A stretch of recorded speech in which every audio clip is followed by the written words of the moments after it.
नमस्ते सर। नमस्ते।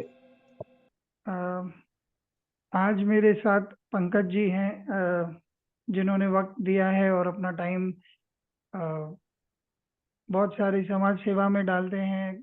काफ़ी साइंस और रिलीजन में कॉम्बिनेशन ढूँढने की कोशिश कर रहे हैं, जितनी मेरी समझ में बात आई है। सर, आपको एक सवाल पूछना है जो एकदम रैंडम है। आपके हिसाब से जीवन का क्या महत्व है? हमको जो ये जीवन मिला है, इसका क्या महत्व है? सबसे पहले हम क्या प्रवृत्ति कर रहे हैं उसके बारे में थोड़ा-सा आपको झलक दिखा दें कि मेरी जर्नी 50 साल पहले यही सवाल से शुरू हुई थी, जो आप पूछ रहे हैं कि अपने जीवन का हम दुनिया में आए हैं। मेरी बहुत छोटी उम्र थी तब ये विचार आया था। I think I was around 14-15 years oh! And उस समय ये विचार आया कि हम मनुष्य तो बने हैं, मानव बने हैं, दिखता है कि आस-पास जो जीव-जंतु, पशु-पक्षी है उससे तो हम बेटर हैं। हुँ, लेकिन हमें यहाँ आकर करना क्या है? नंबर 1 हम जी, कहाँ से आए? नंबर 2 और कहाँ जाना है? नंबर 3 कहीं जाना है कि यही एंड है, यही शुरुआत है, क्या है ये तो हमें नहीं पता।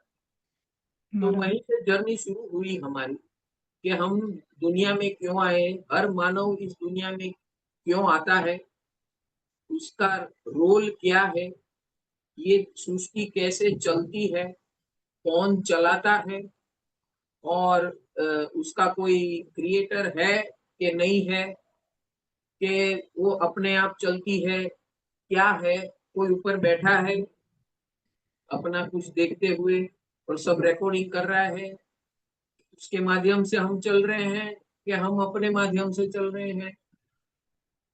तो ये बहुत सारे सवाल हमें आए थे और हमारी जर्नी उसी सवालों से हुई थी शुरू।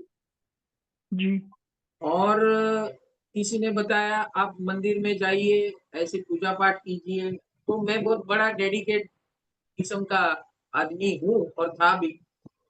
तो by nature I was a dedicated devoted person to anything what I do. जो भी हम करें तो उसमें डेडिकेटेड और डिवोटेड होकर करें। ट्रू। क्योंकि जिनको हमें तो ये नेचुरल इनबिल्ट सिस्टम था हमारा कि जो भी हम करें तो दिल लगा के करें। तो हमें बताया गया आप मंदिर जाओ, ऐसे-ऐसे पूजा पाठ करो और आपको सुकून मिलेगा। और हम तभी पढ़ाई कर रहे थे तो हमारा लक्ष्य था कि भाई पढ़ाई में हमें अच्छे मार्क्स मिले, अच्छे नंबर मिले, बस यही लक्ष्य था। बाकी तो माँ-बाप देख रहे थे। माँ-बाप ने हमको पाठशाला भेज दिया, भई पाठशाला में जाके आप सीख लो, जो वो सिखाते हैं, जीवन को कैसे अच्छा बनाना। और रिलिजन के मैं जैन हूँ बाय जी, रिलिजन बर्थ, जैन हूँ। तो हमें जैन पाठशाला में भेजा जाता था और एजुकेशन हमें उस पाठशाला के हिसाब से जैन के बारे में, रिचुअल्स के बारे में समझाया जाता था। Rituals, Jain rituals. तो जैन रिचुअल्स के बारे में हम सीख रहे थे, पाठ कर रहे थे, बहुत कुछ कर लिया। अच्छा लगा, हम अच्छा गाते भी थे। तो अच्छा। हाँ, तो अच्छी संगीत और अच्छी संगत दोनों करते थे। हुँ, हुँ। संगीत और संगत हमें बहुत पसंद है, आज भी पसंद है और हम दोनों कर लेते हैं आज भी। हमारा जीवन ही ये है, संगीत और संगत। क्योंकि संगीत होगा और संगीत के साथ जो भी संगत होगा, वो हमेशा डिवाइन होगा। ये मेरा बचपन से मानना है। जी, डिवाइन यानी दिव्य। दिव्य जी, यानी हमेशा youthful and purposeful and supportive. एक सामान्य आम आदमी की भाषा में मैं बोल रहा हूँ। तो जो भी हमें बिना कारण सपोर्ट करता है, वो सब डिवाइन है इस दुनिया में। तो ये मैंने इस यहाँ से शुरुआत की और फिर जैसे-जैसे आगे बढ़ते गए, हम एक संत महात्मा की शिविर में गए 1973 में। और उन्होंने हमें Jain philosophy and philosophy of Indian philosophy, ये 2 चीज़ों के बारे में हमें वहाँ पर 21 दिन का रेसिडेंशियल शिविर था। तो अच्छा। वो हमारे हाँ, वो हमारे जो गुरु जी हैं उनका नाम है भुवन भानुसूरी, जैन साधु थे, जी, आचार्य थे। और उनका ये फंडा था कि यंगस्टर्स, जो एजुकेटेड यंगस्टर्स है, अगर हम उसे ट्रेन करें इस सवाल के लिए जो आप सवाल पूछे कि भाई मैं क्यों जी रहा हूँ, मेरे जीवन का मकसद क्या है, मैं कहाँ से आया हूँ, कहाँ जाना है, वही सवाल के लिए वो पूरी शिविर की रचना की। और फिर कैसे जीना है, एक बार ये सवाल सब तय हो जाए तो दूसरी बात आएगी, सेकंड लेवल पे आएगा कैसे जीना है भैया। पहले गोल तैयार होगा, भाई मैं क्यों हूँ, मकसद तैयार होगा जीने का, और उसके बाद फिर एक बार मकसद तय हो जाए तो फिर बाकी की तैयारी तैयार हो सकती है। जब जी, डेस्टिनेशन तैयार हो तो उस डेस्टिनेशन में पहुंचने के लिए क्या क्या करना चाहिए, कैसे करना चाहिए, वो उसकी बात सेकंड लेवल पे आती है। तो उन्होंने ये बताया उस टाइम पे उज्जैन फिलोसॉफी के क्लासों में, शिविरों में, कि भाई हमारा मकसद है मुक्त होना, परम मुक्त होना। मानव जीवन का मकसद है मुक्त और परम मुक्त होना। अभी ये मुक्त और परम मुक्त होना, उस टाइम पे तो हम 15 साल के थे, तो हमें एक शब्द दिया गया था जो पूरे भारत में बहुत मशहूर है, मोक्ष। मोक्ष प्राप्ति करनी है, मनुष्य जीवन का सार है मोक्ष की प्राप्ति। जी, तो ये मोक्ष की प्राप्ति वहां से तो हमने महाराज जी से समझ लिया, सुन लिया। हमने पूछा कि मोक्ष का मतलब क्या होता है, तो बोले जहां कुछ भी, जहां जन्म मरण खत्म हो जाता है उसको मोक्ष कहते हैं। जहां हमारे संस्कार और कर्म सब समाप्त हो जाते हैं उस अवस्था को मोक्ष कहते हैं। और हमने पूछा वो मोक्ष कहाँ होता है, तो बोले ऊपर होता है। उन्होंने ज्योग्राफी बताई हमें कि ये भाई ये पूरी ज्योग्राफी है as per Indian philosophy. And जो जो जीव, आत्मा मुक्त हो जाता है वो अपने आप ऊपर जाता है, क्योंकि उसका वजन जो है संस्कारों का, कर्मों का हल्का हो जाता है, तो अपने आप ऊपर पहुंच जाता है। जहां तक वो स्पेस अलाउ करे वहां तक वो जाएगा, वहां अटक जाएगा। तो मैंने कहा वहां लटक के क्या करना है, अटकना और लटकना यही करना है, तो यहाँ क्या बुरा है। जी, यहाँ तो जी, हम मौज कर रहे हैं। बोले भैया अभी तुम्हारे माँ बाप है, जीवन है, सुख सुविधा है, इसलिए ऐसे विचार आ रहे। जिस दिन पड़ेगी, मार पड़ेगी दुनिया की और दुनियादारी की, तब आटे दाल का भाव पता चलेगा। तब बोलोगे मेरे को इससे छूटना है, कैसे जल्दी छूटू, वो बात करोगे। तो मैं आपको अभी से प्रिपेयर कर रहा हूँ कि वो नौबत आए उसके पहले आपके पास रास्ता हो जाए तैयार, कि जीवन में तूफान आने वाला है, तकलीफें आने वाली है। इस दुनिया में जितने भगवान हो गए, जिनको लोग भगवान कहते हैं, वो सबके जीवन में हमने देखा कि भाई तकलीफ है और तकलीफों को पार किया तब लोग उसे भगवान कहते हैं। किसी ने अपने आप को स्वयं को भगवान नहीं बोला। जो भगवान वास्तव में थे, तो न कृष्ण ने बोला, न राम ने बोला, न गुरु नानक ने बोला, न हमारे जैन तीर्थंकरों ने बोला कि मैं भगवान हूँ। लोगों ने उसे भगवान बोला।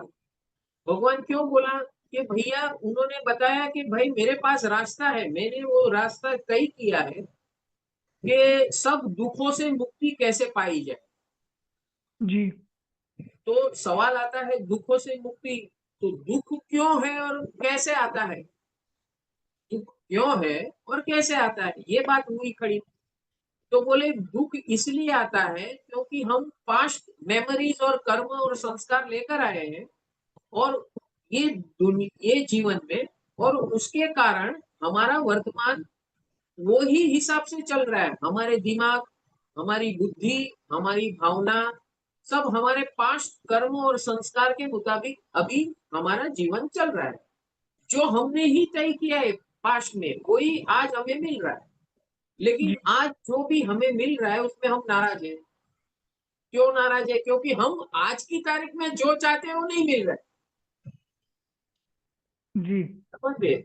2020 में, 2000 में मुझे जो चाहिए था वो आज 2025 में मिले तो उसका क्या मतलब है। तो यही हो रहा है हमारे साथ भी। तो हम इतने सालों से ट्रैवलिंग करके आए हैं और उसमें वो कर्म जो भी है कि नहीं वो तो नहीं पता है, प्रूव नहीं कर सकते। एक ही प्रूव हो सकता है कि भाई ना हमारे अंदर जो भावनाएं और विचार और भावना जो प्रकट होती है, कभी-कभी हमको भी पता नहीं है कहाँ से आई। बिल्कुल, तो बात प्रूव होती है कि कोई ना कोई पीछे से हम मेमोरीज लाए हैं, मेमोरीज जो हमारी भारतीय ट्रेडिशन के मुताबिक उसे संस्कार कहा जाता है या पूर्व कर्म कहा जाता है, पूर्व संस्कार या पूर्व कर्म, जिसके आधार पे आज का हमारा वाणी वर्तन विचार बिहेवियर व्यवहार आदतें सब कुछ उसके आधार पे चल रहा है। जी, हमारा दिमाग एक ही दिशा में क्यों जाए, दूसरों के जैसा क्यों ना जाए। घर में एक ही माँ बाप के बच्चे होते हैं तीन चार, सबका दिमाग अलग अलग दिशा में क्यों जाता है, माँ बाप तो एक ही है। तो ये प्रूव करता है, पुरवार करता है कि सब इंडिविजुअल है, सब अपनी अपनी जर्नी में है और सब अपना अपना पैकेज लेकर आए हैं और उसके मुताबिक उसका दिलो दिमाग चलता है और उसके मुताबिक वो डिसीजन भी लेते हैं और उसके मुताबिक उसको परिणाम मिलते हैं। तो ये सिलसिला हमारा कल था, आज है, आगे भी ऐसा चलेगा। तो सुख दुख कल भी थे, आज भी है, आने वाले कल में भी रहेंगे। तो ये जीवन का मकसद और मतलब क्या हुआ? तब जाके हमें संत महात्माओं ने ये समझाया कि कल था वो आपाधापी वाला था, दुख वाला था, सुख और दुख का मिक्सचर था, जिसके अंदर 98% दुख होता था, 2% सुख मिलता था। आज भी वही हो रहा है क्योंकि जो कल था वो हमने कल बोया था वो आज मिल रहा है। आज जो बोएंगे आने वाले कल में मिलेगा। तो अभी उसका ये जीवन का मकसद क्या हो सकता है? तो जीवन का मकसद ये हो सकता है मानव जीवन में कि मानव के पास तीन स्वतंत्रता है, तीन स्वतंत्रता जो इस दुनिया में, इस सारी सृष्टि में, सारी यूनिवर्स में किसी के पास नहीं है। ये जो तीन स्वतंत्रता हर मानव को मिलती है, गॉड गिफ्टेड है, ईश्वर गिफ्टेड है, लॉ ऑफ नेचर ने उसको ये दिया है। तो वो तीन गिफ्ट क्या है? सुरेंद्र जी आप बता सकते हैं ये तीन गिफ्ट क्या है जो हर इंसान के पास है? वो चाहे कोई भी देश का हो, कोई भी जगह का हो, कोई भी कल्चर का हो, कोई भी भाषा वाला हो, कोई भी जाति ज्ञाति धर्म वाला हो, कुछ भी हो, लेकिन हर इंसान के पास तीन स्वतंत्रता होती है जिससे इंसान अज्ञान है। एक तो मेरे जो ध्यान में आ रहा है कि शायद चॉइस है कि मैं किस तरह से रिस्पॉन्ड करता हूँ मेरे साथ जो होता है। तो भले ही वो पुराना कर्म होगा, या अगर मैं पुराने कर्मों में ना भी मानूं तो आज जो मुझे दुख आ रहा है या जो चीज़ मुझे पसंद नहीं आ रही है या मेरी पसंद वाली चीज़ लिमिटेड आ रही है और चाहिए, तो मैं कैसे रिस्पॉन्ड करता हूँ, कैसे देखता हूँ, तो ये मेरा जो दृष्टिकोण है ये मेरे हाथ में है। एक ही मुझे समझ में आ रही है कल फिलहाल तो। हाँ, अभी आपने बोला मेरा दृष्टिकोण मेरे हाथ में है, करेक्ट। जी, तो आपका दृष्टिकोण सिर्फ आपके हाथ में नहीं है, आपके पास दृष्टिकोण आपके हाथ में जो कोई भी उसके अंदर दखल अंदाजी नहीं कर सकता, भगवान भी स्वयं नहीं कर सकते। अगर हम गॉड को माने, भगवान को माने, ईश्वर को जिसको भी माने, वो भी हमारे देखने का नजरियों को चेंज नहीं कर सकता। जी, मैं ही अपने नजरिए को बदल सकता हूँ, इसके सिवा किसी के पास वो सत्ता नहीं है। पहली जी, बात। दूसरी बात यानी कि स्वतंत्र विचार करने की शक्ति। पहली बात क्या है? स्वतंत्र विचार करने की शक्ति। स्वतंत्र, आपके विचार को खुद आप ही बदल सकते हो। मैं आपके ऊपर आपको मोटिवेट कर सकता हूँ, बदल नहीं सकता हूँ। बिल्कुल, बराबर है। पहली बात, पहली स्वतंत्रता हर इंसान के पास है। दूसरी स्वतंत्रता, निर्णय लेने की स्वतंत्रता। विचार तो कर लिया, दृष्टि कर ली, लेकिन निर्णय लेना, अभी आप मुझे देख रहे हैं, मैं आपको देख रहा हूं, बराबर है। जी, मैं आपके बारे में कुछ विचार कर रहा हूँ, आप मेरे बारे में विचार कर रही हो। ना आप मैं आपको रोक सकता हूँ, ना आप मुझे रोक सकते हैं, बराबर है? अब देखते-देखते मैं दूसरा काम कर रहा हूँ, मैं अपना निर्णय ले रहा हूँ कि सुरेंद्र जी सिंह ऐसे दिखते हैं, ऊपर पट्टा बाँधा है, दाढ़ी मूंछ लगाई है, सिंपल दिखते हैं और ये पॉडकास्ट कर रहे हैं। कुछ तो अंदर अलग कीड़ा है जिसके कारण वो ये कर रहे हैं। जी, जब ज्ञान की जिज्ञासा है और वो ज्ञान की जिज्ञासा को लोगों के अंदर बाँटें, वो भावना है। जी, जो भी विशेष-विशेष व्यक्ति होती है, उनके पास जो विशेष-विशेष ज्ञान या शक्ति होती है, वो इस पॉडकास्ट के माध्यम से लोगों के तरफ जाए, वो विशेष ज्ञान मिले, विशेष शक्तियाँ मिले, अलग-अलग प्रकार का डायमेंशन मिले लाइफ का, ये आपका मकसद हो सकता है। ऐसा जी, ये निर्णय आपने लिया है इसलिए आपने ये पॉडकास्ट किया है, मेरे साथ आप बैठे हो, मोना जी आपके संपर्क में थे, उन्होंने आपको सुझाया और आपने तय किया कि भाई आपको मेरे साथ बैठना है। मैं कौन हूँ, मैं क्या हूँ, मैं कहाँ से हूँ, मैं क्या करता हूँ, आपको कुछ पता नहीं। जी, लेकिन आपने मोना जी आपके रेफरेंस पॉइंट है, उन्होंने कहा इनका पॉडकास्ट आप कीजिए, लोगों को बहुत यूज़फुल होगा। तो आपका जी, मकसद जो था लोगों को यूज़फुल होने का, वो मकसद को लेकर आप मुझे इस पॉडकास्ट में लाए, जी, बराबर है? तो आपने ये जी, स्वतंत्र निर्णय लिया, बराबर है? जी, पहले स्वतंत्र विचार किया कि मुझे ऐसा काम करना है, जी, फिर आप निर्णय लेते हो कि ये काम ऐसे करना है, जी। काम हो गया। उसके बाद तीसरी बात है इम्प्लीमेंटेशन ऑफ दैट निर्णय, ये ज़रा रिपीट करिए। एक्शन में लाना।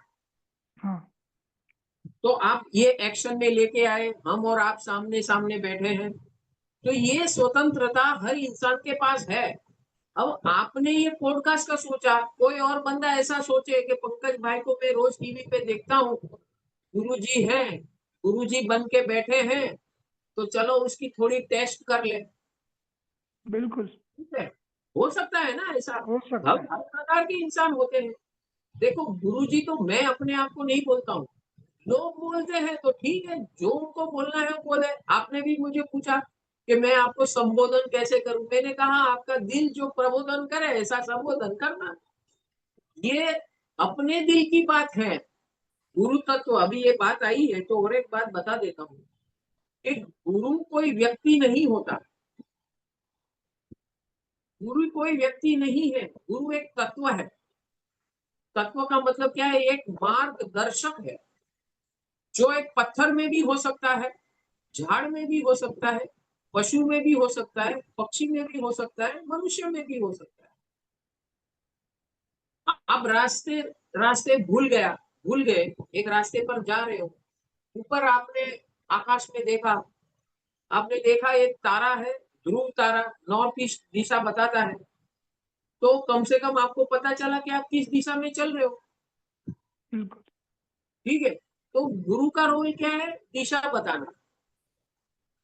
कौन सी दिशा? जो विषय के गुरु हैं, उस विषय में आपको वो दिशा बताएँगे, दशा बताएँगे और अपनी एक्सपर्ट एडवाइस देंगे। जी, आपको समझ में आए तो इम्प्लीमेंट करो क्योंकि आप स्वतंत्र हो और इम्प्लीमेंट करोगे तो उन्होंने जो अनुभव किया, वो आपको अनुभव होगा। ये गुरु है। अभी ये गुरु सिर्फ़ इंसान बोल के ही नहीं गुरु बनता है। गुरु तो अपने जीवन से मार्गदर्शन प्राप्त करना होता है। तो गुरु की स्थापना प्राप्त करने वाले के हृदय में होती है। आपने एक अभी आप गुरु ग्रंथ साहब को मानते हैं? जी, मैं ऐसे ही पूछ रहा हूँ, उसका कोई जी। दूसरा लेना-देना नहीं है, इन जनरल पूछ रहा हूँ। नहीं, वापस पूछिए ज़रा। नहीं, आप गुरुद्वारा को गुरु गुरु ग्रंथ ग्रंथ हाँ, को मानते हो ना? ग्रंथ को। हाँ, हाँ, मानता मैं हूँ। एक जनरल पूछ रहा हूँ, इससे कोई नहीं है। तो कहने का मतलब ये है कि आपने गुरु ग्रंथ को आपका आइडियल माना, जी, ठीक है? और आपको लगता है कि उस ग्रंथ के अंदर जो भी लिखा हुआ है और नानक जी ने और उनके बाद जो भी 10 गुरु आए, उन्होंने जो भी बताया अपने अपने ज्ञान से, अपने अपने अनुभव से, वो जीवन में आए तो अपने जीवन में सुख शांति और चैन मिलेगा। ये बिल्कुल। आस्था हो गई आपके अंदर क्रिएट। जी। ठीक है, तो वो हिसाब से आपने उसे अपने दिल से गुरु माना, क्योंकि गुरुवाणी सुनते सुनते आपको लगा कि उनकी जो वाणी है और उस वाणी में जो लिखा हुआ है उसको अगर हम इम्प्लीमेंट करते हैं तो दिल में सुकून मिलता है, जीवन में सुकून मिलता है, ऐसा भाषित होता है। आपको होगा, दूसरे को ना होगा, तीसरे को कुछ और होगा, चौथे को कुछ और होगा। तो सबकी अपने अपने हृदय के अंदर जो भी आपने स्थापना की, जिनकी भी स्थापना की, वो आपकी स्वतंत्रता है। तो वो गुरु तत्व भी आपके हृदय का ही गुरु तत्व है। आप एक इंसान को गुरु मानते हो, एक पत्थर को गुरु मानते हो, एक ग्रंथ को गुरु मानते हो, आपकी इच्छा है। तो गुरु तत्व जो है आपके हृदय में है, कहीं बाहर पब्लिक प्लेस या पब्लिक पर्सन नहीं है। गुरु एक पर्सनल आइडेंटिटी है जो आपके हृदय में है। और गुरु का मतलब क्या है कि अंधकार, गुरु यानी जो अंधकार को मिटाकर अपने को ज्ञान देता है, अज्ञान को मिटाकर ज्ञान देने वाला जो है उसे हम गुरु कहते हैं। अभी उसका सब्जेक्ट, विषय कुछ भी हो सकता है। ठीक है, और जब सतगुरु कहते हैं, सत श्री अकाल, बोले सो निहाल, सत श्री अकाल, तो ये क्या, ये मंत्र है। बोले सो निहाल यानी जो ये मंत्र बोलेगा सत श्री अकाल, वो निहाल हो जाएगा। क्यों? क्योंकि ये सारी सृष्टि जो है वो काल आधारित नहीं है, अकाल है। अकाल, अकाल यानी काल उसको बाधित नहीं कर सकता, उसको सीमित नहीं कर सकता। तो सत्य यही है, सत्य यानी एब्सोल्यूट ट्रूथ। ये सत्य को कोई बदल नहीं सकता, उसे सत्य कहते हैं।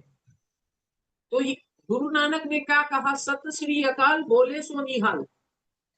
ये जो बोलता रहेगा कि सत श्री अकाल, के भाई ये सब पूरी दुनिया अकाल है, बाकी सब रिलेटिव रिलेशनशिप है, बाकी जो भी दिख रहा है वो सब चंद दिन के लिए, घंटे के लिए, मिनटों के लिए हमारे संबंध है। एक सवाल था मुझे इसके, इसी रिलेटेड। इससे हाँ पहले आपने बोला कि कोई आपको देखता है तो उनका एक एक नजरिया है, किस तरह से देखता है, कि चलो हाँ टेस्ट जी। टेस्ट करके देखता हूँ। हाँ अ, क्योंकि गुरु की बात चल रही है, सत्य की बात चल रही है, और टेक्नोलॉजी का ज़माना है। आजकल के बच्चे टेक्नोलॉजी से बहुत ज़्यादा प्रभावित भी हैं और कोऑर्डिनेटेड भी हैं और बहुत सारी समझ भी रखते हैं। अब बात कर रहे हैं कि जनरेशन बीटा आने वाला है जो ऑलरेडी आर्टिफिशियल इंटेलिजेंस को समझते हुए आएगा। तो ऐसे इसमें क्रिटिकल रीजनिंग जो है, सपोज आप मेरे गुरु हैं, बट मैं आपको प्रश्न पूछता हूँ और कठोर प्रश्न पूछता हूँ, डिफिकल्ट वाले पूछता हूँ। जो पॉडकास्ट के माध्यम से मैं कोशिश करता हूँ, मैं पूछता बड़े प्यार से हूँ, बट मेरे हिसाब से वो अ, बहुत डीप प्रश्न है, इजी नहीं है। तो उस चीज को आप कैसे देखते हो, जो जो क्रिटिकली एनालाइज करके बाद में एक्सेप्ट करते हैं या नहीं करते हैं, बट एटलीस्ट उनका जेन्युइन सीकिंग है कि वो चाहते हैं कि वो समझे बात को और वो सत्य को पेनिट्रेट करें, बट खुद के बलबूते पे गुरु ने बोला है इसीलिए एक्सेप्ट नहीं करें। तो उस चीज को आप कैसे देखते हो, और उसका फायदा है कि नुकसान है, उसके बारे में आपको क्या कहना है? देखो, सबसे पहले मैंने आपको यही बोला कि हर इंसान के पास तीन फैकल्टी है, स्वतंत्र विचार। जी। So you can not stop anybody, yes. Number one. ठीक है, मेरा मकसद ये है कि मेरे पास जो अनुभव है, तजुर्बा है, मैं आपके साथ शेयर कर रहा हूं। आपको मानना, न मानना, स्वीकारना, न स्वीकारना, आप स्वतंत्र हो। जी।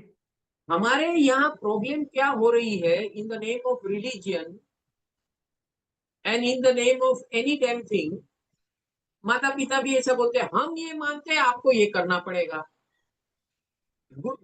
धर्म गुरु के पास जाते, बोले गुरु ग्रंथ साहब ने ऐसा लिखा है, आप ऐसा करना चाहिए, आपको ऐसा करना चाहिए। तो आप अभी नए जनरेशन का यूथ बोलेगा भैया वो जमाना हो गया, गुरु नानक जो जमाने में थे वो गया, जमाना पूरा हो गया।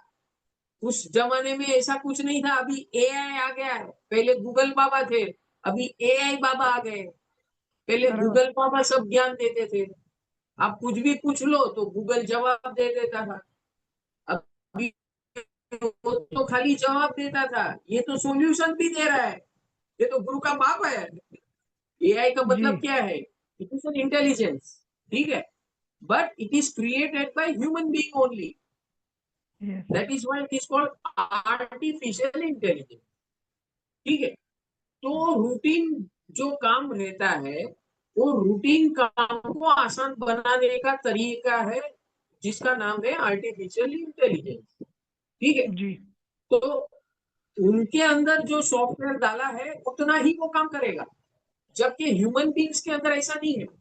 जिसने आर्टिफिशियल आर्टिफिशियल इंटेलिजेंस पैदा की है, वो जो इंसान है वो उसका बाप है, ठीक है। लेकिन वो जो जीनियस था, सब लोग जीनियस नहीं थे। वो एक बंदा था, जीनियस था, जिसने ये आविष्कार किया, डिस्कवरी किया, और उसने अपना सॉफ्टवेयर बनाकर लोगों को दिया कि इसका उपयोग करो, आपका काम डे टू डे जो काम है, रूटीन काम है, वो सारे काम ये आपको कर देगा। फॉर एग्जाम्पल के आप बोलो कि भाई मुझे शेयर बाजार में काम करना है, मुझे कौन से शेयर लेने हैं, कभी लेने हैं, कभी बेचने हैं, कैसे सिलेक्ट करना है, मेरा क्राइटेरिया ये है। तो आप ये सब डाल दोगे, इसे प्रॉम्प्ट बोलते हैं एआई में। जैसे वो प्रॉम्प्ट डाल दिया, फटाक से जवाब आ जाएगा कि भैया आपने जो सवाल किया है उसका ये जवाब है। अब आप अपना सवाल बदलोगे तो जवाब भी बदल जाएगा। तो एआई का रोल क्या है? ये इंटेलिजेंस है, ठीक है। अब मैं साइंटिफिकली गुरु का समझाता हूँ आपको। तो गुरु क्या है? हमारे अंदर 4 इंटेलिजेंस है, इंसान के अंदर 4 इंटेलिजेंस है। फर्स्ट इंटेलिजेंस है इंटेलेक्चुअल इंटेलिजेंस, बुद्धि, लॉजिकल थिंकिंग।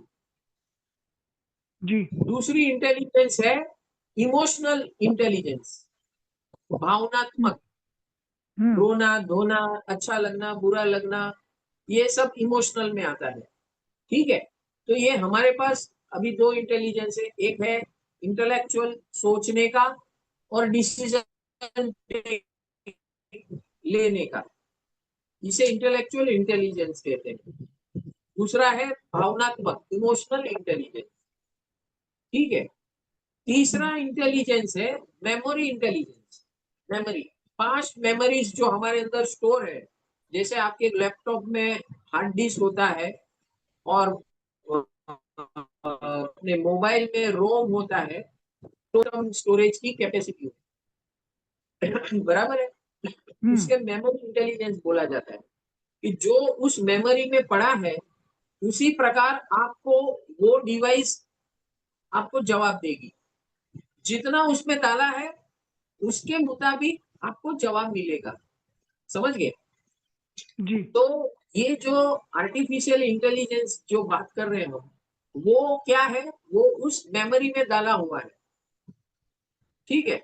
गुरु क्या है? गुरु भी गाइडिंग इंटेलिजेंस है। गुरु क्या है? गाइडिंग इंटेलिजेंस है, जिसमें वो एक्सपर्ट है, उसे गुरु कहते हैं। उनको 10-20 साल का तजुर्बा रहता है, और वो तजुर्बा सब उनकी मेमोरी में स्टोर किया गया है। आप उनके पास जाओगे तो उनके पास सॉफ्टवेयर रेडी है।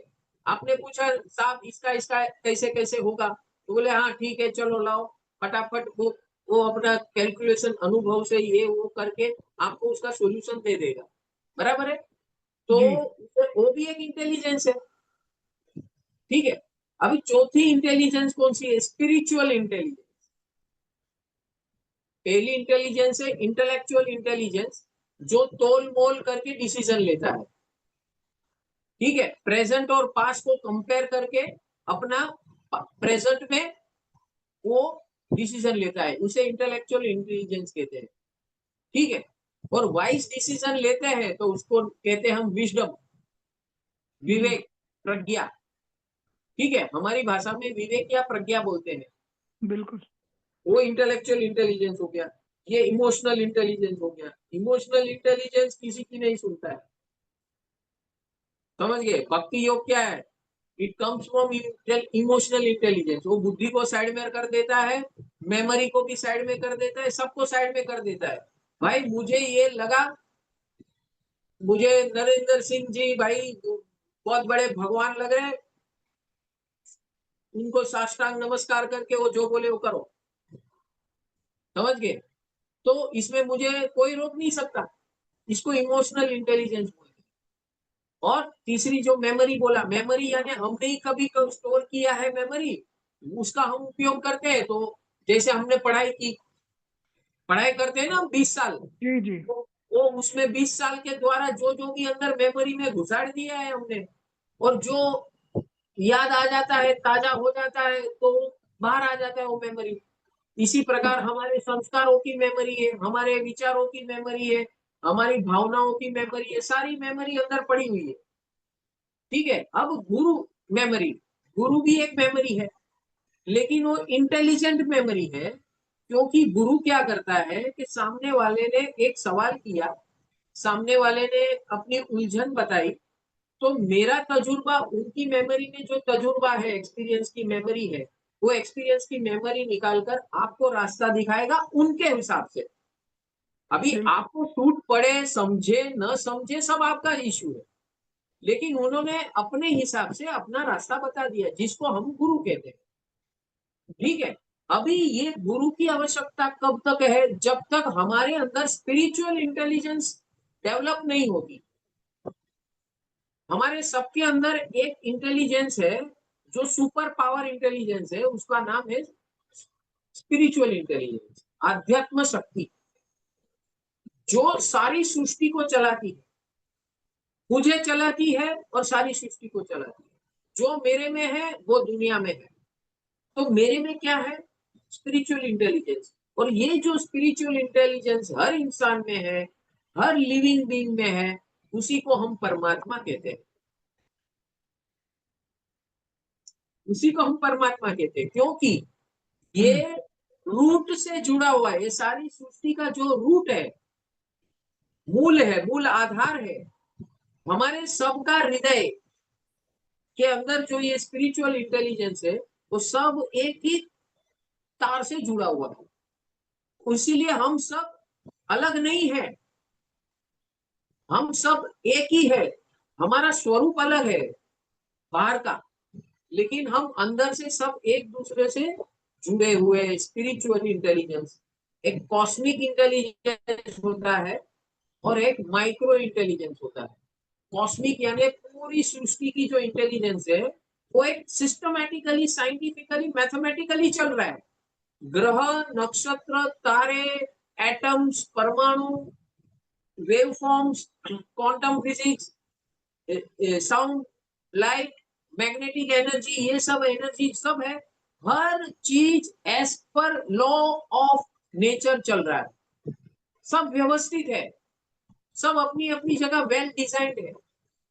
और ये सिस्टम सारी जो हमें दिख रही है, वो इसके आधार पे चल रहा है। कोई चलाने वाला नहीं है, सबके अंदर चलाने वाला जो है ये स्पिरिचुअल इंटेलिजेंस है। अब समझ में आया? जी, अभी ये जो स्पिरिचुअल इंटेलिजेंस है, किसी के अंदर विकसित है, इस जिसको हम गुरु कहते हैं, और किसी के अंदर पूर्ण विकसित है, जिसको हम भगवान कहते हैं। जी, थोड़ा सा विकसित है, हमारे से थोड़ा सा विकसित है, उसे हमें गुरु कहते हैं, क्योंकि वो हमसे ऊपर है, ज्यादा तजुर्बेदार है, और ज्यादा उसके अंदर विजडम है, विवेक है, प्रज्ञा है, जिसके आधार पे लोगों को रास्ता बताता है। और उससे ऊपर एक है स्पिरिचुअल इंटेलिजेंस का और एक लेवल है, वो है पूरी सृष्टि को जानता है, पूरी सत्ता को जानता है। उसने अपने अनुभव से और अंतर ज्ञान से ये सब कुछ जान लिया है। अभी उसको कोई जानने की जरूरत नहीं है, ना किसी से भिड़ने की या जुड़ने की जरूरत है। वो अपने में मस्त है, जिसको हम भगवान बोलते हैं, जिसका कोई कुछ बिगाड़ ही नहीं सकता। जिसको हम भगवान बोलते हैं। दिखते हैं अपने जैसे इंसान, लेकिन वो जिंदगी अपनी हरफन मौला मस्त मौला के जैसे जी रहे हैं, जैसे कि उनको कोई कोई टच नहीं कर सकता। जी क्यों? क्योंकि उन्होंने अपनी स्पिरिचुअल इंटेलिजेंस को इतने लेवल पे ले गए हैं कि हर चीज, इस दुनिया की सारी चीज, सारी सृष्टि की सारी चीज, ब्रह्मांड की सारी चीज, ये स्पिरिचुअल इंटेलिजेंस से चलती है।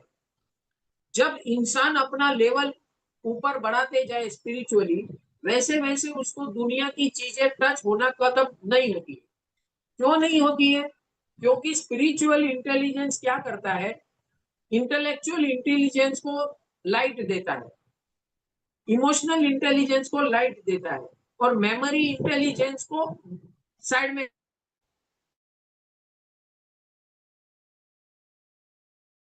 क्या करती है, जो हम सुख दुख बोलते हैं, वो स्पिरिचुअल इंटेलिजेंस क्या करता है, हर दुख को और सुख को सुख में कन्वर्ट कर देता है।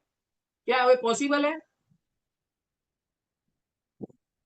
बोल तो है। और वो एटीट्यूड वाली बात जो मैं बोल रहा था और जो आपने समझाई कि 3 हाँ, ऑप्शन है। तो अभी अभी ये जो आपने एटीट्यूड बोला, वो वृत्ति कहते हैं उसे, हमारी शास्त्रीय भाषा में उसे वृत्ति कहते हैं। वृत्ति, वृत्ति वो आपकी पास्ट मेमोरी है, ठीक है।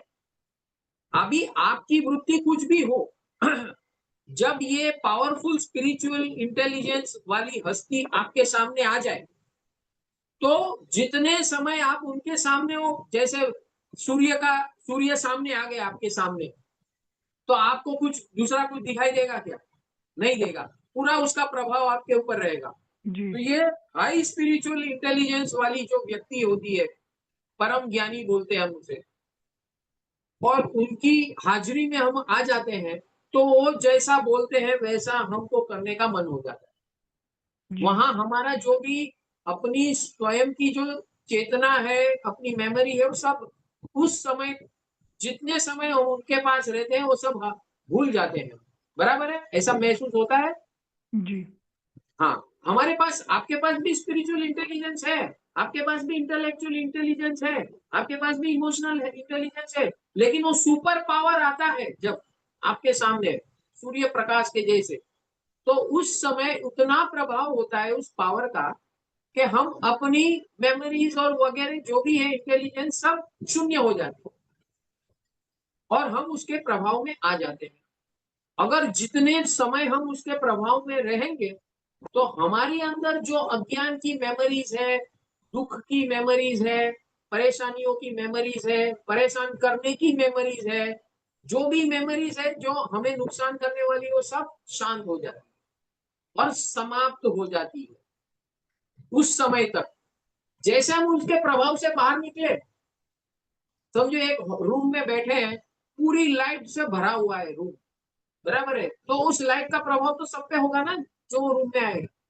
जैसे वो रूम को छोड़ दिया, तो लाइट अपने रूम में रह गई, हम बाहर निकल गए। इसी प्रकार ये इंटेलिजेंस जो है, इसे हर एक के अंदर है। उस इंटेलिजेंस का जो विकास करता है, स्पिरिचुअल इंटेलिजेंस का, वो हर सुख दुख के ऊपर हावी हो जाता है और वो विजय पा लेता है, उसके ऊपर कोई असर नहीं होती। ठीक है, तो ये जो आपने, आपका सवाल था क्रिटिकल एनालिसिस की बात, एनालिसिस। तो क्रिटिकल एनालिसिस वो बुद्धि का विभाग है। समझ गए ना? अभी बिल्कुल। आपकी बुद्धि, आपकी जो इंटेलिजेंस जो आपने डेवलप की है इतने सालों में, और आपने जो जो भी पढ़ा लिखा है, और आपके जो जो भी तजुर्बे हैं, वो आपका रेफरेंस पॉइंट है। जी बराबर है? जी अच्छा, वो रेफरेंस पॉइंट एक रिलेटिव है, पर एब्सोल्यूट तो नहीं है, नहीं है। रिलेटिव है। ठीक है, अब कितना रिलेटिव है मैं आपको साइंटिफिकली समझाता हूँ। कितना रिलेटिव है वो मैं आपको समझाता हूँ। हमारे पास जो भी आज की तारीख में इंटेलेक्चुअल जो ज्ञान है, इमोशनल ज्ञान है, वो किसके आधारित है? हमें जो भी इंफॉर्मेशन मिलती है, किसके आधार पे मिलती है? तो भी सोसाइटी। इंफॉर्मेशन मिलती है, हम कलेक्ट करते हैं, स्टोर भी करते हैं, जी। किसके आधार पे करते हैं? मेमोरी के माने जो मिलता है हमको और जिस तरीके से हम देखते हैं उसको और अपने मेमोरी में फीड करते हैं और उस तरह से हमारा दृष्टिकोण होता है, उस तरह से हमारी वाणी होती है, उस तरह से हमारे एक्शंस होते हैं। नहीं नहीं, मैं आपको बहुत टेक्निकल सवाल पूछ रहा हूँ जी। कि हमारे अंदर ऐसी सिस्टम बिठाई गई है मनुष्य के अंदर जिसके आधार पे हमारा इंटेलेक्ट डेवलप होता है। हम्म। ठीक है, तो ठीक है। अभी मैं आपको बताता हूँ, ज्यादा समय न बीत जाए, कि हमारे अंदर 5 कैमरा है, 5 कैमरा। कौन हाँ, से हम 5 है? 5 सेंसेस। जिससे हम दुनिया को महसूस करते हैं, बराबर है? ओके। ट्रू। 5 कैमरा है, एक देखने वाला कैमरा, एक सुनने वाला कैमरा, एक स्मेल करने वाला कैमरा, एक स्वाद करने वाला कैमरा और एक स्पर्श करने वाला कैमरा। ये 5 बिल कैमरा से हम सारी दुनिया को महसूस करते हैं। जी। अच्छा, अभी आप भी कैमरा के सामने बैठे हैं, मैं भी कैमरा के सामने बैठा हूँ, बराबर है? तो जी। कैमरा का सब कुछ बता रहा है क्या सही? Does it give you total information नहीं, के पार्शियल लिमिटेड। इंफॉर्मेशन? कितना पार्शियल दिखाता है वो? हमारे पास 5 कैमरा है और उस 5 कैमरा के अंदर जो इंफॉर्मेशन आती है, जो इस ब्रह्मांड में जो रियलिटी है, उसके कंपैरिजन में हमारे कैमरा कितना पकड़ पा, कितना कैप्चर कर पा रहे हैं? Can you imagine, can you quantify? इतने पूरी उम्र की बात कर रहा हूं मैं। ये 5 कैमरा लेकर ही हम घूम रहे हैं ना हर जगह पे, हर हम्म। जगह पे ये 5 कैमरा लेकर घूम रहे हैं। ठीक है, अच्छा, कैमरा तो अपने आप में कुछ नहीं है। कैमरा आपके सामने खुला है, मेरे सामने खुला है, वो कुछ कर रहा है क्या? वो तो खाली कैप्चर कर रहा है picture, sound and picture capture करके ट्रांसमिट हो रहा है। अभी ट्रांसमिट कौन कर रहा है? Mind. Mind mind. Camera mic अभी तो आवाज है ना, कैमरा वीडियो है, माइक ऑडियो है, लेकिन वो कैप्चर हो रहा है। अब वो कैप्चर कौन कर रहा है? ऐप लगाई आपने, ऐप, जूम ऐप हम्म। कर रहा है ना। वो कर रहा है। जूम आपने, आपका कैमरा और ऑडियो जूम में लगा दिया, मैंने भी लगा दिया, तो हमारा दोनों का माध्यम कौन है? अभी जूम है ना, जूम है। जूम ऐप है ना, जी। एक माध्यम है ना। हम्म। इसी प्रकार हमारे अंदर जो कैमरास लगे हुए हैं, इसके पीछे देखने वाला कौन है? कैमरा कुछ नहीं देख रहे, उनको पता ही नहीं है, वो खाली सीन आ रहे जा रहे, साउंड की वेव फॉर्म्स आ रही है, सीन का भी वेव फॉर्म्स आ रहा है, सब वेव फॉर्म्स है, सब एनर्जी है, वो सब आ रहा है, खाली उनका काम है क्या? कैप्चर करना और आगे भेज देना। फिर आप देखो अभी उसको क्या करना है, बराबर है? तो जी। कैमरा और माइक अपने आप में कुछ नहीं है, अपने आप में कुछ है क्या?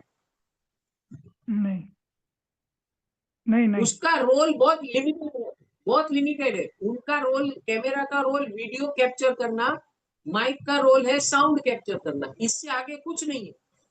अच्छा, उसमें भी वो वीडियो उसकी औकात के हिसाब से कैप्चर करेगा। बराबर। माइक भी अपने अपनी अपनी रेंज के हिसाब से माइक भी आवाज पिकअप करेगा, बराबर है? बिल्कुल। ठीक है, तो आपका कैमरा भी लिमिटेड है, आपका माइक में लिमिटेड। माइक भी लिमिटेड है। इसी प्रकार हमारी आंख, कान, नाक, ये 5 जो कैमरा है, सब लिमिटेड है। और उसके ऊपर हमारा मन चलता है। मन क्या करता है? पांचों कैमरा से डेटा कलेक्ट करता है।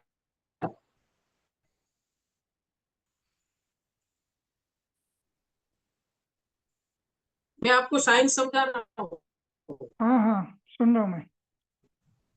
Spirit with science. तो ये सब डेटा है, सब वीडियो डेटा, साउंड डेटा,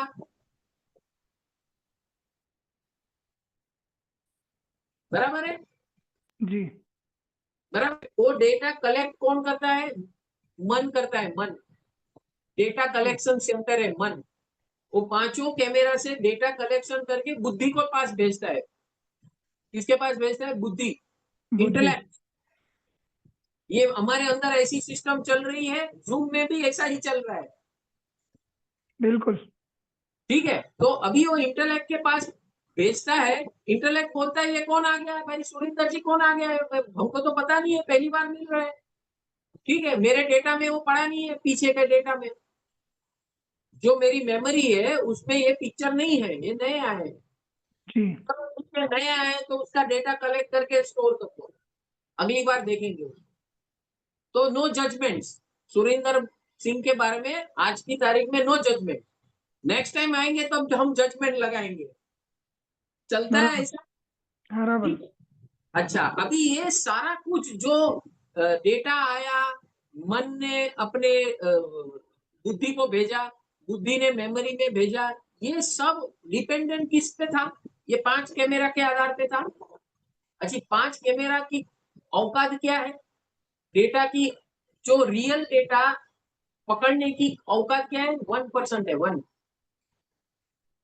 कितनी है औकात? 1% 1%। एक कैमरा की। तो 5 कैमरा का कितना हुआ? 5%। जी। बराबर है। अब 5% तो उसकी औकात है, एक्चुअल में तो पूरा नहीं कर पा रहा है।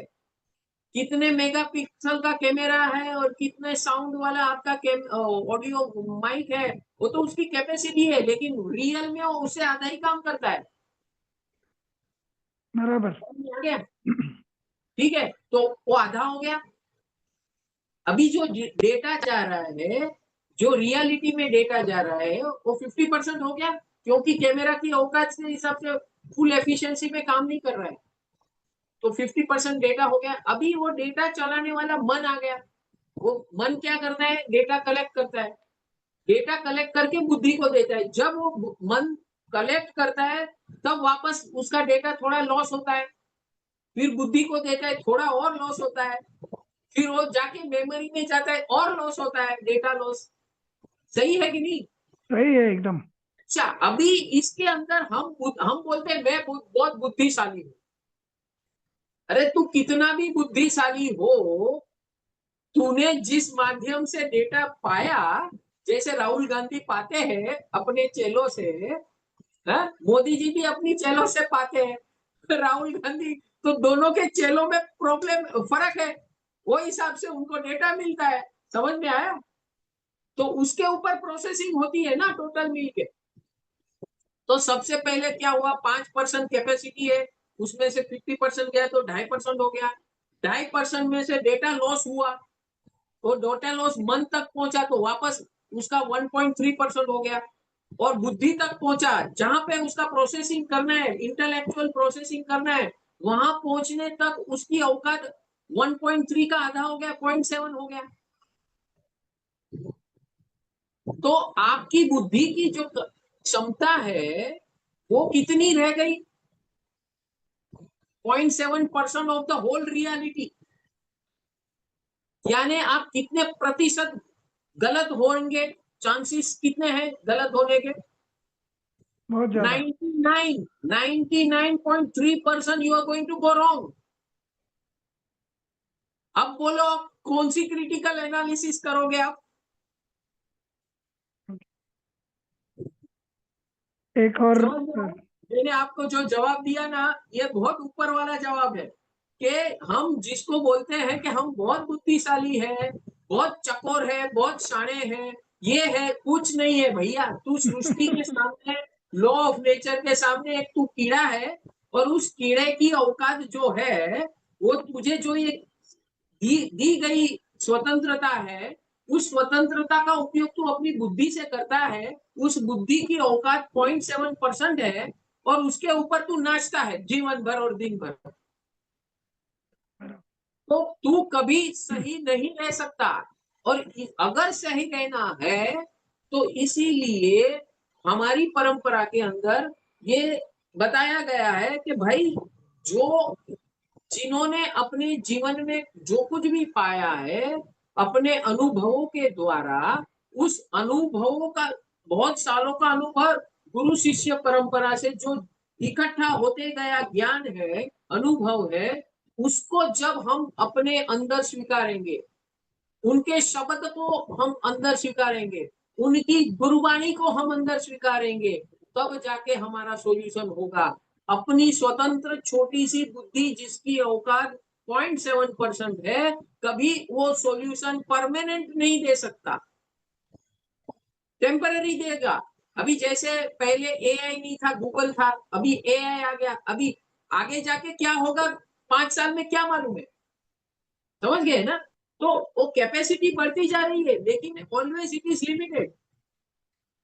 तो आदमी को कभी भी क्रिटिकल एनालिसिस जो बोल रहे हैं, कर रहे हैं, अच्छी बात है, वो उनकी स्वतंत्रता है। अपने हिसाब से तू तोल माप करेगा, लेकिन कभी उसके ऊपर नाचना मत। बिल्कुल। No, don't never ever pass the judgment about anybody or yourself also based on that intellect. ये मेरा कुल मिला के आपको इतना, आपके इतने छोटे से जवाब में मैंने कुल मिला के ये समझा दिया कि भाई गुरु की जो विवेक है, अनुभव है, वाणी है, उसको फॉलो करेगा तो हमेशा तू 10 स्टेप आगे रहेगा। चाहे वो तेरे माँ बाप के स्वरूप में हो, तेरे जीवन में आए हुए गुरुओं के स्वरूप में हो, या सदगुरु के स्वरूप में हो, जो भी स्वरूप में हो, तो उनको, उनके सामने ये सब कुछ नहीं है, क्योंकि तेरे पास जो है उसकी औकात 0.7 है, उनके पास जो है वो आई हुई परंपरा से, परम ज्ञानियों से ये पाया हुआ ज्ञान वो अगाध होता है, हमारे पास है उससे तो ज्यादा ही है। तो क्रिटिकल एनालिसिस किया करो, no problem, but don't pass the judgement. ये बिल्कुल। भगवान ने बताया, हर गुरु ने बताया कि भाई आप जो हो, ठीक है आप जो हो, लेकिन दूसरा कौन है, तेरे से ऊपर है, नीचे है, गंदा है, ये है, वो जजमेंट पास करना धंधा छोड़ देना। अगर तूने ये किया, अगर तूने ये किया तो तेरा इतिहास बन जाएगा, वो तेरा इतिहास बन जाएगा, आगे तुझे वही सताएगा जो तूने क्रिटिकल एनालिसिस करके, जजमेंट पास करके बकवास शुरू कर दी दो लोगों को बताने के लिए, तो तेरा गया, बवाल हो जाएगा। ये पूरा साइंस समझाया। अभी दुख का कारण यही है। हमारा सवाल पहले था ना, मानव जीवन में हम क्यों आए, मानव जीवन का मकसद क्या है? मानव जीवन का मकसद मैंने समझा दिया कि भाई हमारे भारतीय परंपरा में बताया गया है कि ये सब झोले झमेले परेशानियों से मुक्त होना, ये मानव का जीवन है, और दूसरों को बिना कारण उपयोगी बनना, सबसे प्यार मोहब्बत प्रेम से रहना, क्योंकि अगर दिमाग वापरोगे तो लूट जाओगे, खत्म हो जाओगे, क्योंकि वो कटोरा है, कटोरा 0.7% तो हमारी औकात क्या कटोरे जैसी हो गई ना, भीख मांगने वाली। हाँ, उसपे ऊपर हम इतना नाच रहे कि मैं इतना बुद्धिशाली हूँ, मैं इतना करोड़पति हूँ, अरबपति हूँ, खरबपति हूँ, सब पति है ना। वो 20 30 40 साल की गेम है, उसके बाद कुछ नहीं है। तू जिस मिट्टी से आएगा उस मिट्टी से मिल जाएगा। तो इतना, तो ये मानव जीवन का सार क्या है? फिर बात वही आती है। तो मानव जीवन का सार ये है कि तेरे पास इतनी जो स्वतंत्र विचार करने की शक्ति, निर्णय लेने की शक्ति, अमल करने की शक्ति किसमें वापरनी है? तो ये सृष्टि की रचना ऐसी है कि मानव है वो लगभग भगवान है, लगभग हर इंसान भगवान है, और हर इंसान के अंदर वो जो मैंने बताया ना स्पिरिचुअल इंटेलिजेंस, वो परमात्मा है। आपके अंदर परमात्मा है, मेरे अंदर परमात्मा है। तो हमारे यहाँ प्रथा है, हम किसी को भी मिलते हैं तो क्या बोलते हैं? नमस्ते। नमस्ते का अर्थ क्या है? मैंने आपको, जब हम मिले आपसे तो हमने नमस्ते किया, जी। तो मैंने वास्तव में क्या किया? नमस्ते ये संस्कृत शब्द है। नमस्ते का अर्थ है नमः, नमः, अस्तेय। अस्तेय यानी क्या? जो आपके अंदर वो परमात्मा है उसको मैं नमस्कार करता हूं। नमः अस्तेय यानी जो आपके अंदर वो परमात्मा है उसको मैं नमस्कार करता हूं। उसका मतलब क्या हो गया? जब मैंने आपको नमस्कार किया तो उसका मतलब ये हुआ कि मेरे अंदर भी ऐसा परमात्मा बैठा है। क्यों? क्योंकि परमात्मा ही परमात्मा को पहचान सकता है, गधा परमात्मा को नहीं पहचान सकता। जी, समझ गए? जी, तो हमारे यहाँ सबको वेलकम कैसे करना है? नमस्ते। क्यों करना है? भाई सबके अंदर परमात्मा है, ऐसा देखना शुरू कर दो। अब सुरिंदर सिंह मुझे नहीं दिखेगा, मुझे सिर्फ परमात्मा दिखेंगे। अब उसके अंदर कितनी खामियां है, कमियां है, ये है, वो सब बुद्धि का तंत्र है। मैं बुद्धि को मानता ही नहीं हूँ, क्योंकि बुद्धि है 0.7%, उसको हटा दिया मैंने। भगवान ने बोला सबके अंदर परमात्मा है, मैं उनकी आज्ञा का पालन करता हूँ। नमस्ते, नमोस्तुते, खत्म हो गई मेरी बात। अभी आपके साथ मेरे कोई गिले शिकवा नहीं है। आप जितने समय मेरे साथ रहोगे, I will enjoy and you will also enjoy. Are you enjoying? एकदम। तो दिस इज द ब्यूटी। जब मैं आपको परमात्मा स्वरूप सिखाऊंगा ना, तो आपका अंदर का जहन जो होगा ना, दिल नाचेगा, नाचेगा कि मैं क्या हूं, कुछ भी हूं, लेकिन इन्होंने मुझे परमात्मा बोल दिया। बहुत खुश हो गए, मैं बहुत आनंद आ गया कि नहीं? बस ऐसे कहते रहो, करते रहो, और सबसे मोहब्बत करते रहो, और सबको उपयोगी बनते रहो, सब परमात्मा की सेवा करते रहो। जी, ये हमारा भारतीय परंपरा का साइंस है, स्पिरिचुअल साइंस। चाहे आप गुरु नानक को मानो, गुरु ग्रंथ साहब को मानो, चाहे सनातन परंपरा को मानो, बुद्ध परंपरा को मानो, वेद परंपरा को मानो, जैन परंपरा को मानो, सब परंपरा एक ही बात कर रही है। उसका जी, पूरा सार आज आपने एक सवाल किया कि भाई मैं इस दुनिया में क्यों आया हूं, उसका पूरा जवाब मैंने आपको दे दिया। और ये मानव जीवन में पाना क्या है वो भी बता दिया।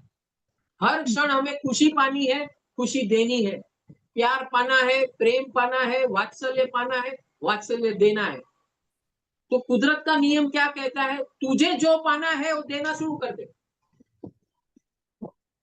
क्योंकि ईश्वर ने तुझे सब दिया है अंदर। तू भिखारी नहीं है।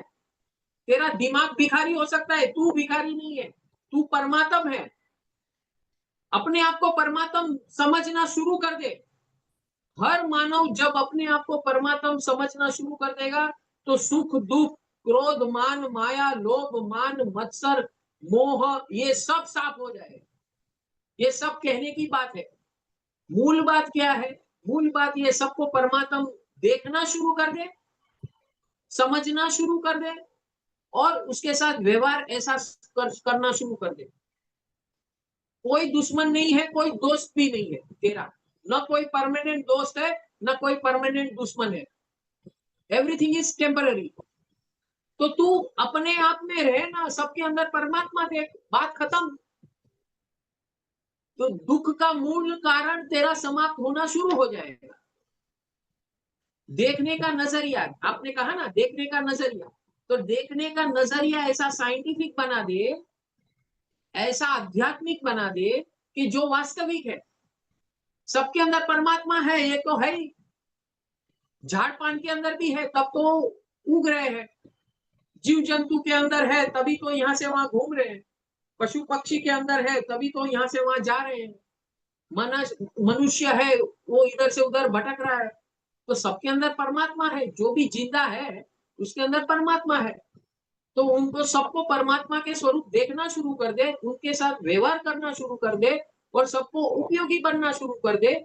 ये ही मानव जीवन का ईश्वर ने दिया हुआ, ईश्वर यानी लॉ ऑफ नेचर, कुदरत का कानून। कुदरत का कानून हर इंसान को एक ही रोल से भेजा है। वो रोल है प्रेम करना, मोहब्बत करना, सबके अंदर ईश्वर का दर्शन करना, परमात्मा का दर्शन करना, और उनके साथ प्यार मोहब्बत, मौज मनाना, उपयोगी बनना। बस यही हमारे मानव जीवन का सार है। फिर उसमें क्रिटिकल तू लाएगा तो जाएगा। क्योंकि क्रिटिकल में तू अपने आप को तीरंदाज समझता है, तेरी औकात को तू पता ही नहीं है कि तेरी औकात क्या है। तू कौन सा क्रिटिकल आ गया, कर, नो प्रॉब्लम, उसके बावजूद कर, तेरी स्वतंत्रता है। लेकिन वो करने के बाद एंड में किसी को नीचे मत गिरा देना, बिल्कुल। किसी के विरुद्ध में मत जाना, किसी को दुश्मन मत बना लेना। और किसी को उपयोगी हो रहा है ना तो उपयोगी बनना, क्रिटिकल कर, तू उपयोगी होना, प्रेम मोहब्बत करना, ये 2 चीज़ को मत छोड़ना। Thank you very much thank you. Surendra Singh. Good night. आपने हमें इतने समय से आप सुन रहे हो, तो उसके लिए थैंक यू। और ये सारा ज्ञान आप उसको बाँटिए, लोगों तक पहुँचाएँ, हज़ारों, लाखों, करोड़ों तक। आज रात को प्रार्थना कीजिए कि ये मैसेज और ये मिशन मुझे सब लोगों को पहुँचाना है। अचानक आपकी खुद की पॉडकास्ट चैनल एक अलग लेवल पकड़ लेगी।